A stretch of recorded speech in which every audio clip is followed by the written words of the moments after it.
రాష్ట్రంలో విద్యార్థులు, యువత మరియు నిరుద్యోగులకు కూటమి ప్రభుత్వం ఇచ్చిన హామీల అమలు, వాటి ప్రస్తుత పరిస్థితిపై చర్చించేందుకు టౌన్ హాల్ సమావేశంలో భాగంగా మంగళవారం నేదురుమల్లి నివాసం ఎన్జేఆర్ భవన్లో సమావేశం నిర్వహించారు. విద్యార్థులు, యువత, నిరుద్యోగులు, పార్టీ ప్రజాప్రతినిధులు, వివిధ హోదాల్లో ఉన్న నాయకులు, కార్యకర్తలు, అభిమానులు పెద్ద సంఖ్యలో ఈ కార్యక్రమానికి హాజరయ్యారు. కార్యక్రమంకు ముఖ్య అతిథిగా పాల్గొన్న వైఎస్ఆర్సీపీ సమన్వయకర్త నేదురుమల్లి రామ్ కుమార్ రెడ్డి మాట్లాడుతూ మెగా డిఎస్సీ నియామకాల్లో భారీ అవకతవకలు జరిగాయని ఆరోపించారు. డిఎస్సీ స్కామ్ కు నైతిక బాధ్యత వహిస్తూ మంత్రి నారా లోకేష్ రాజీనామా చేయాలని ఆయన డిమాండ్ చేశారు.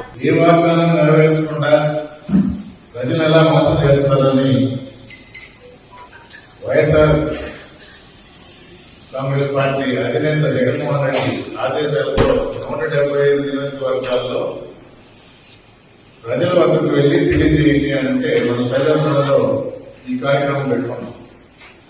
ఏంటి విజయోత్సవ సభ మేము చేసుకుంటున్నామా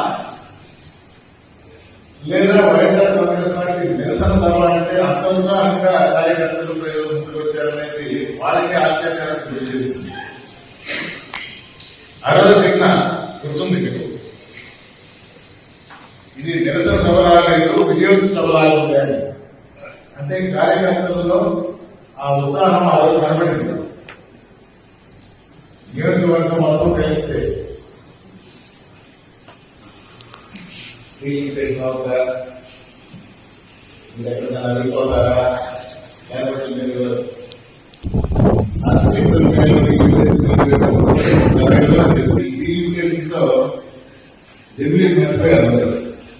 నేనైతే అనుకోవాలి. ఏదేమైనా ఎలక్షన్ ఎప్పుడు వచ్చినా 2 సంవత్సరాల్లోనే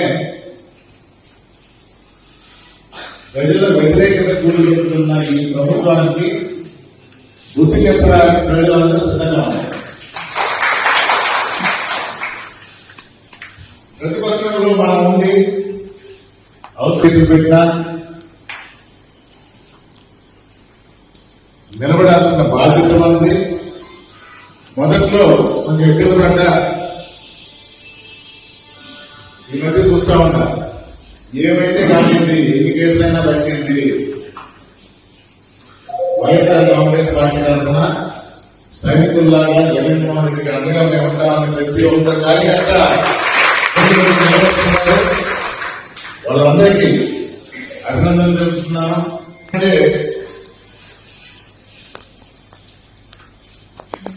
ఈసారి కార్యకర్తను చూసుకునే బాధ్యత నాది, నన్ను నమ్మండి. కార్యకర్తలు ముందుంటారు.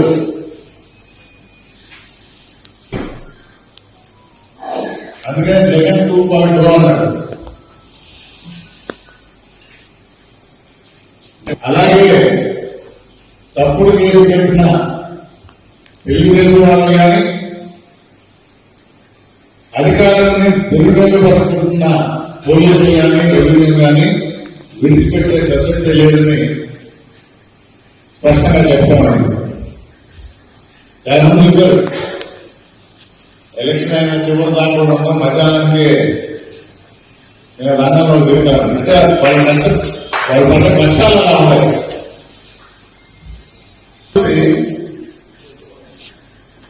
ప్రభుత్వం పెద్దలేస్తుంది, వాళ్ళకి అర్థం కావాలి. కొత్త సెక్షన్లు పెడతా ఉంటారు, అమలు చేస్తూ ఉంటారు. పెడతామంటారు ఈ ప్రభుత్వం. జగన్మోహన్ రెడ్డి స్పష్టంగా చెప్పాడు, ఏ ఒక్క సీట్లు విధానం స్వీకరించే ప్రసక్తే లేదు. వాళ్ళు వాడతారు, పోలీసులు వాడతారు, తప్పుడు కేసులు పెడతారు, ఇబ్బందులు చేస్తారు. ఎక్కడా తలకేది లేదు. పోటీ ఇస్తాం, మున్సిపల్ ఎలక్షన్స్ మొదట పెడతాము, తర్వాత లోపల పడేయాలి. అక్టోబర్ నవంబర్లో వైఎస్ఆర్ కాంగ్రెస్ పార్టీ ఎలక్షన్స్ కి సిద్ధంగా ఉంది.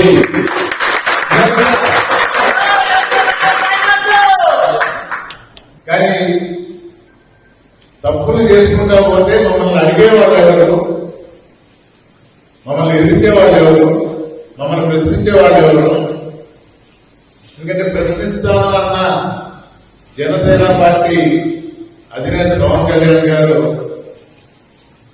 నోరేపుల డిఎస్సి ఎంత అవకతవక జరిగిందో, ఎన్ని తప్పులు చేశారో, ఏ విధంగా ఉద్యోగాలు అమ్ముకున్నారు, దాని వల్ల మెగా డిఎస్సి పేరు పెట్టి లోకేష్ గారి ఆధ్వర్యంలో జరిగింది. గొప్పగా చెప్పుకుంటారు. మొదట్లో తెలియలా, నెమ్మదిగా ఒక్కొక్కటి బయటకు వస్తా ఉంది. అంటే ఎగ్జామ్ కండక్ట్ చేయాల్సిన అతని ద్వారా కాబట్టి చాలా మంది తెలియకపోవచ్చు. 2-3 లైన్లు చెప్తారు. ఎగ్జామ్ అయితే కండక్ట్ చేయాలో వేరే డిపార్ట్మెంట్ తీసుకొచ్చి పెట్టాడు. అతను ఎగ్జామ్ రాశాడు. అక్కడే అర్థమైందా లేదా? ఎగ్జామ్ కండక్ట్ చేశాయని రాస్తే ఫస్ట్ ర్యాంక్ వస్తుందా? మళ్ళా ఎక్కడ తెలిసిపోద్దు అని ఫస్ట్ ర్యాంక్ వచ్చిన అతను అక్కడ కాదు ఇంటర్వ్యూ.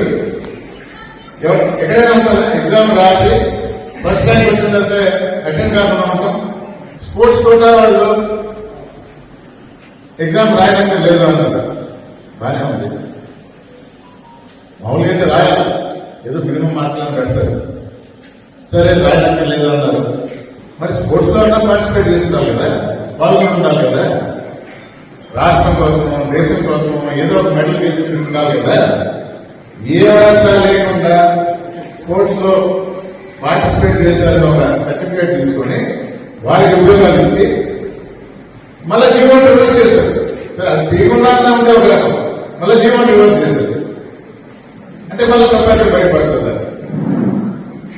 యువతే మా లక్ష్యం. వాళ్ళని అండగా ఉన్న నేను ఎలక్షన్ టైంలో జోక్ చేసేవాడిని. ఈ తెలుగుదేశమే 14 ఎన్నికలప్పుడు 2000 నిరుద్యోగులు గుర్తిస్తామని చెప్పారు.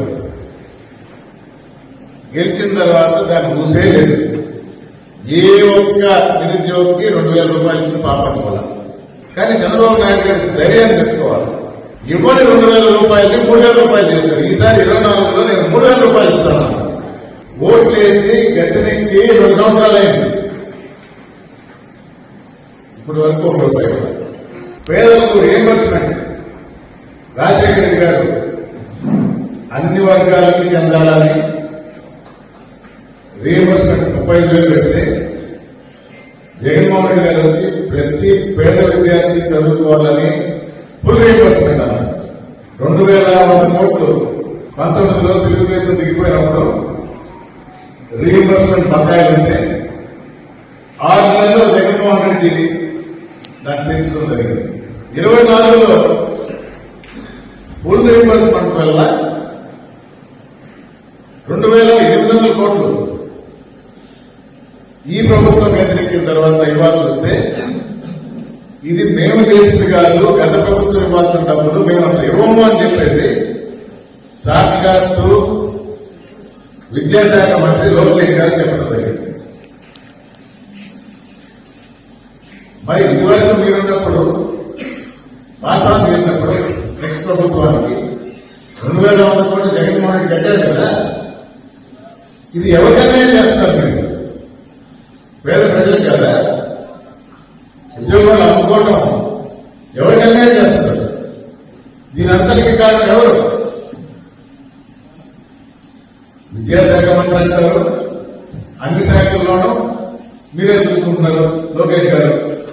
మంచిదే, మీ ప్రభుత్వం అడగడానికి మా హక్కు కూడా లేదు.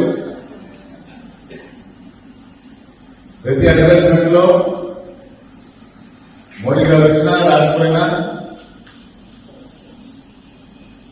సీఎం గారు చంద్రబాబు నాయుడు గారు, డిప్యూటీ సీఎం గారు పవన్ కళ్యాణ్ గారు, ఏ శాఖకు సంబంధించిన ఆయన లోకేష్ గారు. మేము అనడం లేదు, కానీ చట్టపరంగా రేపు ప్రభుత్వం మారిన తర్వాత ప్రభుత్వ వ్యయంతో అడ్వర్టైజ్మెంట్ వేసి ఏ డిపార్ట్మెంట్ వేసింది, దానికి సంబంధించిన వ్యక్తి కాకుండా వేరే వాళ్ళు ఎలా ఉండాలనేది మాత్రం మీకు తెలుసు తప్పకుండా. కానీ దీనికి బాధ్యత వహించాల్సింది ఎవరు?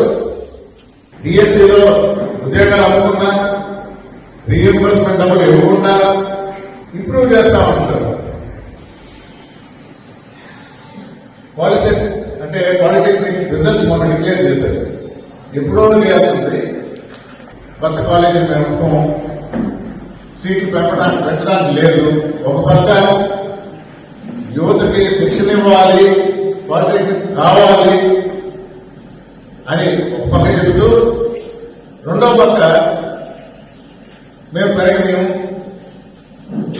కారణం ఏంటంటే ప్రభుత్వానికి భారం. 3 రోజుల క్రితం లెఫ్టినెంట్ రెండో సంవత్సరంలో చేరేటప్పుడు 41%. ప్రతిదీ ఈ విధంగా డిలే చేస్తూ పిల్లల్ని ఇబ్బంది పెడుతూ పిల్లలకి నష్టం కలిగిస్తూ ప్రభుత్వం మీద భారం తగ్గించుకుంటారు. ఇదన్నిటికీ బాధ్యత లోకేష్ గారిది కాదా? ఇవన్నీ ఎత్తి చూపిస్తూ లోకేష్ గారు రాజీనామా చేయాలని వస్తుంది వైఎస్ఆర్ కాంగ్రెస్ పార్టీ. కరెక్టే కదా? కరెక్టే కదా?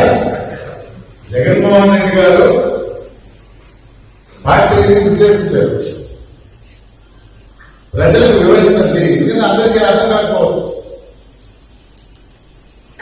సీట్లు ఉండి ఎందుకు ఫిల్ చేయడం లేదు, ఎందుకు డిలే చేస్తున్నారు, ఎలా ప్రభుత్వమే ఉద్యోగాన్ని ఎలా అమ్ముకుంటుంది? సాక్షాత్తు ముఖ్యమంత్రి కుమారుడైన నారా లోకేష్ గారి విద్యాశాఖలో జరుగుతున్న ఈ అవతారాల దృష్ట్యా రాజీనామా చేయాలని వైఎస్ఆర్ కాంగ్రెస్ పార్టీ కోరుతుంది.